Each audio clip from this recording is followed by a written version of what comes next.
Rebecca Milne. Mm-hmm. Is that the proper pronunciation of your name? It is. You're one of the few at Tailwaters that actually says it right. So Rebecca goes by Becca. Okay, known as Becca in the fishing world. So I'm going to kind of put you on the spot immediately this morning for people that I love your story. You get annoyed with me, but I think you have a super cool story that should be shared with people that might not be familiar about basically just your journey of getting started in fly fishing and your relationship with Tailwaters and what you were previously doing. So hit us with that. Hit us with you. Well, I think to start, it's just a very full circle feeling to work at Tailwaters, to work with you guys, because this is where I took my first casting lessons, where it all began, the story began. And honestly, y'all have helped kind of drive me in the fly fishing world all the way up to coming back to work here for you. So who gave you your first casting lesson? Sean gave me my first casting lesson. Okay. I think it was like in 2018. And then I had another one with Christian after that. So you're an attorney in Dallas at the time. Yep. And then for whatever reason, you think, I'm going to come learn to fly fish. Yeah, I mean, there were some changes in my life. I had changed careers. I had gotten a divorce, and I was looking to dip my toes into something new. And I was on a trip with my dad to Costa Rica, and there was a guy there fishing for tarpon with a fly rod, and we were conventionally fishing. Yeah. And I wanted to see what that was about. So I came home and was meeting with my boss in one of our regular meetings. And he was like, yeah, fly fishing and saltwater fly fishing is a thing. I actually do it. You should go check out Tailwaters. Cool. And so I went and booked a casting lesson immediately. Cool. And then started spending a lot of money here. That can happen, right? So you grew up San Antonio, right? Mm-hmm. Okay. And then your family had a home in Port O'Connor. That's right. So you spent a lot of time fishing growing up, but I guess conventional fishing. All conventional. Cool. So yeah, you kind of grew up angling. You come to Tailwaters to take that casting lesson and go full send into fly fishing, where you left your career, hopped in the Forerunner, and kind of traveled around fishing different parts of the U.S., right? Absolutely. Yeah. I mean, I always loved fishing, and the dream was always to combine fishing with my career. I looked into ways to do that from a legal perspective, and it just didn't seem like it would materialize. I remember seeing Meredith McCord's Instagram profile back in the day and thinking to myself, wow, she's really figured it out. She's made a career out of fishing. Yeah. Still didn't know what fly fishing was. She was holding a funny rod and reel to me. Yeah. But once fly fishing was introduced to me, it took my passion for fishing and it just took it to the next level. Sure. I was so addicted. I was fishing every day. Christian and I became really good friends from the shop. Yeah, because I used to fish locally a ton. Like Spangler and hit all the creeks. Yeah, Jeff Spangler was huge. They were so encouraging to help teach me, because I felt like I was behind the curve. I needed to learn quickly because I was in my late 30s picking up a fly rod for the first time. Yeah. Started going on trips with Tailwaters, went to the Palometa Club before I had any business trying to fish for permit. Yeah. Had an awesome trip. That place still, is probably one of my favorite fisheries. And then... Is that the famous post-COVID trip? No, this one was before. It was in, I think, 2018 or 19. Okay. I went. Okay. And I remember I caught my first permit by blind beginner's luck and caught a few other species, had an awesome time. And then kind of went from there. The seed was planted, and I was like, man, could I really do this? But didn't have the guts at that point to make a move until COVID hit. No, I mean, it's a cool story to learn how, talking about age, and it's never too late to get to a new hobby, and fly fishing can be intimidating, and there's a bit of a barrier to entry. But I always have said and recognized, like, for whatever reason, women pick it up quickly, and I think maybe they listen better. I've heard that too.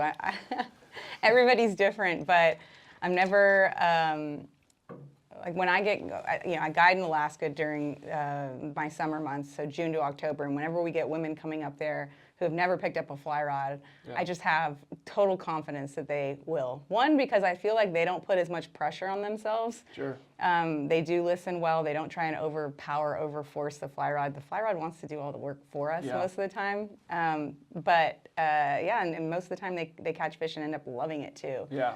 So it's really for everybody. That's super cool. So again, for our listeners, some background. So you joined the Tailwaters team as you just said, you're also guiding in Alaska in the summers, which is really incredible. I mean, you go from, diving in, full send, guiding in Alaska, a female guide in Alaska, which is somewhat rare, right? Yeah. So you're kind of in this man's world.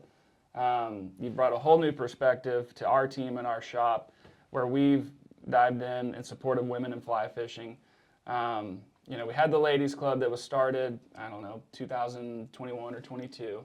That employee left for another career, and it died off a bit. And so we kind of threw that at you, getting it started again. And you guys took off with it, you and Anna, and have really made something special. So, which I think our goal is to get women into the sport, and then you had higher goals of getting them traveling, right? So I wanted to talk a little bit about your recent trip to the Palometa Club for the inaugural Iguana Invitational.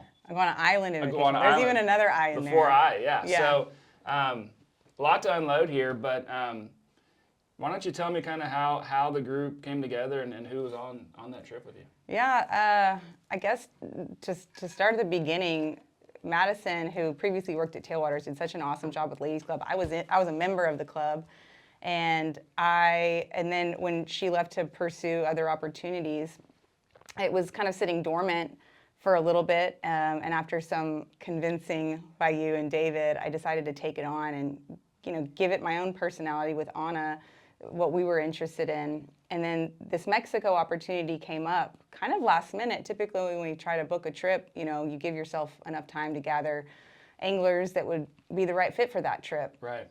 And I mean, I'm still learning in this ladies club process, and I'm, not knowing what the angling community is like for ladies, but I just soon discovered that there's this awesome group of women who are super passionate about it, just like me. And so it was really a cool thing for me to witness, is that there's people like me more badass than me, quite frankly. I mean, there's women who are married that go fishing and their husbands don't even go, and they just take this leap of faith, or these women that travel all over the world to pursue their passion, and they have full-time jobs, or they're stay-at-home moms, or whatever it is.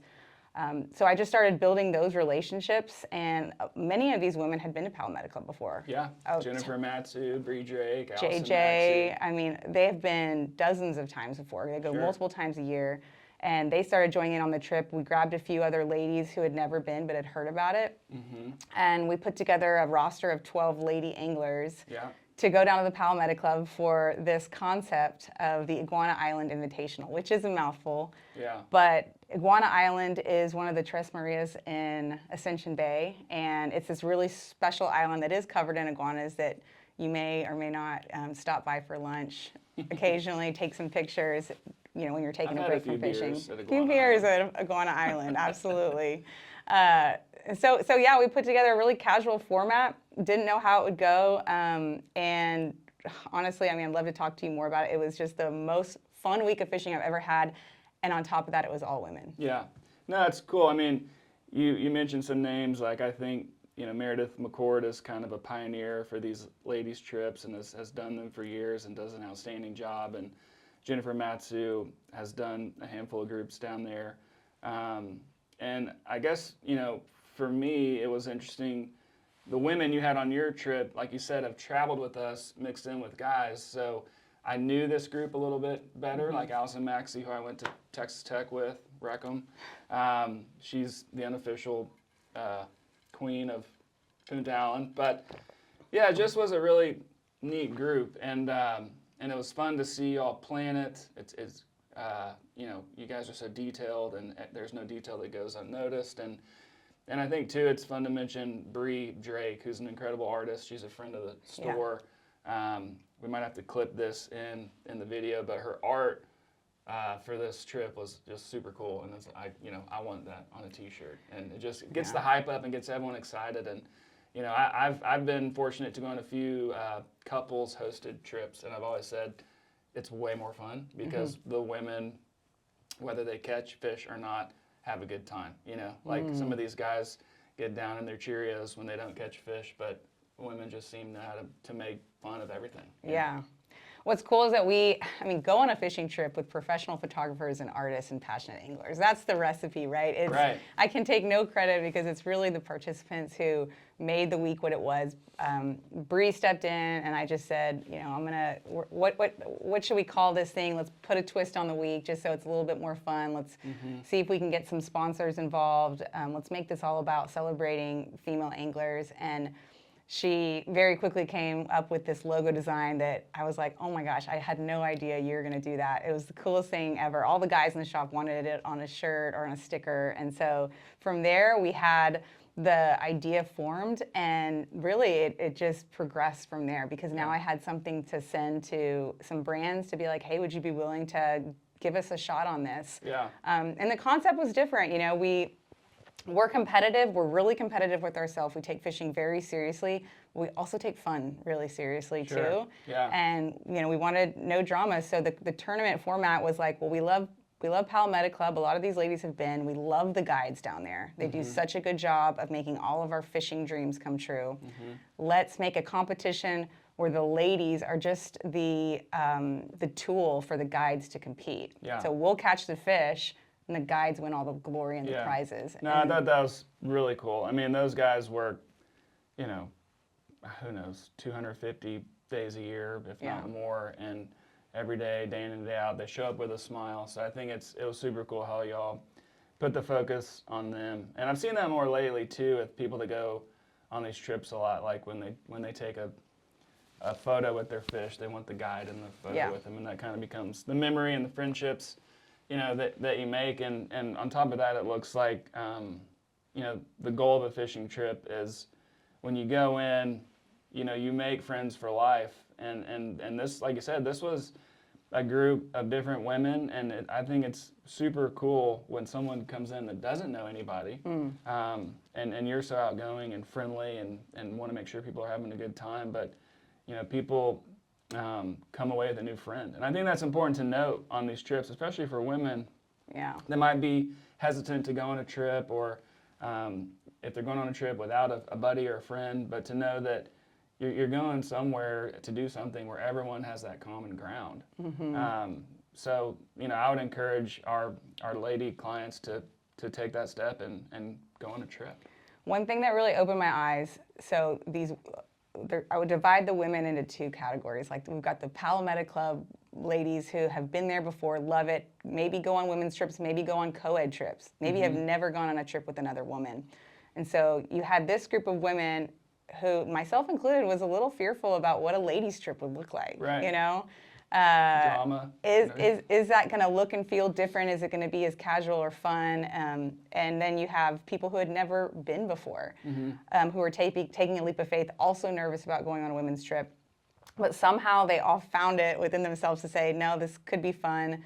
They went, they gave it their all. And I think everybody walked away being like, wow, that was so much more fun and easier than I could have imagined. I think even Maxie said, who's like, only goes on guys' trips typically. Same with me. She was like, I think I'm a girl's girl now. And it's not that we're sitting there braiding each other's hair at night. It's just that, you can fish super hard during the day, as hard as you want, but you have somebody there that's going to encourage you. And then you come home, you make your margarita, and you have like great, meaningful conversations. Yeah, totally. And you find these connections. I mean, obviously the first night of any trip, there's people that don't know each other, but then by the end of the week, it's incredible. Like everybody's wanting to fish with the other person. Sharing knowledge, giving tips, learning. Cheering the other person on. Yeah. We took a tradition that you had actually shared with me about kind of a token each day to honor an angler. And we, just grew that into 2 tokens. There was an angling award every day because we weren't giving out awards to ladies at the end of the week for their catches. But every day we had an angling award, and every day we had kind of like a vibe award. Gotta have good vibes when you're permit fishing. And so that was a great way for the ladies to like get to know what happened on other people's boats, and we would rotate some with our anglers, so everybody got to know new people. And every day was a blast, no matter if you were a stranger or somebody you'd already known or fished with. I think everybody had an awesome trip. And then the group chat. What's really stuck with me is the group chat for Iguana Island that started before really is just a method to like keep everybody in contact about logistics and travel. I mean, every day there's like 100 texts on that, just with the stories from the trip, funny moments, what's next, where are we going, and maybe it's, some ladies want to do a Spanish class, so they're organizing that, and so all of that's happening, and it's just great because I think when you want to go on a trip as a female, one thing that's difficult that you have to think about is who you're going to room with, right? So when you go on a co-ed trip, you have to have another female there. And so what's great about these ladies' trips is women can find friends, and all of a sudden when they want to go on a crazy trip, maybe to the Seychelles, they've got now 12 women they can text and say, is anybody game? Is this on anybody's bucket list? Who has the budget for this? And it makes those new trips possible. Starts a new little squad. It does. It starts a new squad. The power of a group chat, right? Yeah. So is there going to be a number 2 of this tournament? I didn't know, and I didn't plan for it until the week was over, but absolutely now. I don't think we could not do it. Yeah. I think the invitational name, which it's never meant to be exclusive, but the truth is there's only a certain number of guide boats and beds to sleep in. We're going to have to turn it to an invitational. So I'm going to extend the invitation back to all the ladies that participated in the first iteration, and we're going to run it back and make it bigger and better than ever next year. Yeah. How about we need to get some of those ladies on a Borracho Pescador team? I know. Well, I've competed in that in the past, and it's been a while since... You won. Just tell us you won the tournament. Participated in it in the past, and I haven't been able to compete in it because of my Alaska season. But absolutely, the ladies would. Oh, some of the ladies already do compete in it. Yeah, for sure. And I'm sure we'll have to put together some sort of a boat. There you go. And I like that. We'll have to talk to the guys at Borracho to see if that's possible. That'd be cool. I have an in though. Yeah. Who's that? Exactly. I think it's important to note as well, like talking about your trip, talking about Tailwaters, really making an effort, in support of you and what you've pushed to, have stuff in the store. I would say that we probably have one of the largest ladies assortments in the country to get those ladies in shopping, getting what they want and what they need. But on that note, what I was getting at is you've had some great support from Patagonia, Yeti, Free Fly, Marshwear. Yeah. Which is super cool, and having y'all have that down on your trip. Yeah, I mean it's not the sexiest part of the conversation, I know, but like the ladies initiatives cannot and are not possible without support from brands and from outfitters. So of course Tailwaters. I mean, standing behind it, wanting to introduce the sport to more women, wanting to grow them in that sport. I mean, from a microscopic level, they've done that for me, right? They gave me a job here. They gave me casting lessons. They did things outside of hours for me to support me, took me on trips, really coached me through it, helped me get a job in Alaska. So Tailwaters is huge with women. But then when we had this crazy idea to grow the club, brands were signing up without really any background on what we were doing. I was impressed. I was kind of like, I don't know. And they all jumped on board. And I think that's attributed to your approach on things and your personality, and so that's been cool to see, and we're excited to see where it continues to go. Yeah. And more trips, and I think you guys have, or you ladies have, maybe Woodland on the docket, or we'll be what going else is planned? Yeah, we're going to Arkansas in 2 weeks for a trout trip, and then in the works is a redfish trip to Louisiana in the spring. And we'll have the Iguana Island Invitational again in October of next year. And then really from there, it's where do the ladies want to go? And let's put something together and organize it. And then if we can, add a little bit of twist to it, make it extra special, a little more enticing, especially for those who are trying to go on their first trip and don't know what to expect. We'll do happy hours in advance of trips and just get people connected so they feel like they're not walking into a group of strangers. Sure. But the first one, once you get the first day off your back on the first trip, it's like so smooth sailing after that. Yeah. There's such just confidence comes. It is. This isn't so scary. There's such a difference in the first night before the day of fishing and then how everybody comes home after that first day of fishing. It's like, okay, pressure's off. We started the trip. We're having a good time. But just to go back to brands and sponsors, I mean, Yeti has been huge. Yeah. Patagonia, Grundens, Free Fly, Marshwear, Turtlebot. I mean, we have this crazy roster of brands behind ladies initiatives that have helped made all of our events and our trips so meaningful. Sure. And given that extra carrot for women to say, that sounds a little bit more fun than something I would do. Let me try it out. And I think I've been so impressed with brands like Poncho too. They don't even make women's clothes. Right. And they're supporting what we're doing because they believe in women in fly fishing. So super cool. It's been cool super to see. eye-opening. Kind of jealous for me. of all the gear y'all have. So you guys, I think it's 150 strong in the ladies club membership. I'd say kind of nationwide. If there are some ladies watching this that are not in the club, tell us how they can get more information, find out more about it, and be a part of what you're doing. Yeah, Tailwaters is in Dallas, Texas, but the ladies club is not location specific. It's nationwide, and it's for all ages and for all skill levels. If you want to join, we do offer, of course, in-store educational events, but trips are open to everybody, and we do a lot of social media and online education as well. So there's something for everybody. And of course, our shopping assortment is online and available to everybody. So to join the club, it's completely free. The whole point is it's easy entrance to the sport, no pressure. You just get on the mailing list to be the first to know about what we offer. And we've got a ladies club page on the Tailwaters website where you just basically put in your contact info, join the club, and then you're in the know. And then we also have, we're pretty strong on Instagram, so that's a really good way to know about kind of pop-up events or trips that come up. At Tailwaters Ladies Club? At Tailwaters Ladies Club. And then, of course, we offer some Ladies Club swag as well for purchase. We try and keep costs as low as possible and use some of that to budget some of our programming for the year as well. So all that goes to support us. Well, that's it's really neat what you guys are doing, and or you ladies, I should say. Sorry. Yeah. We're not that specific about it. But no, we love having Becca a part of the team at Tailwaters, and she's doing some amazing things. Congrats on a successful trip, and cheers to the next one, and keep it rocking. Yeah. Crush that! We didn't, right? Was that good? I don't know. So. Was it good? I can't.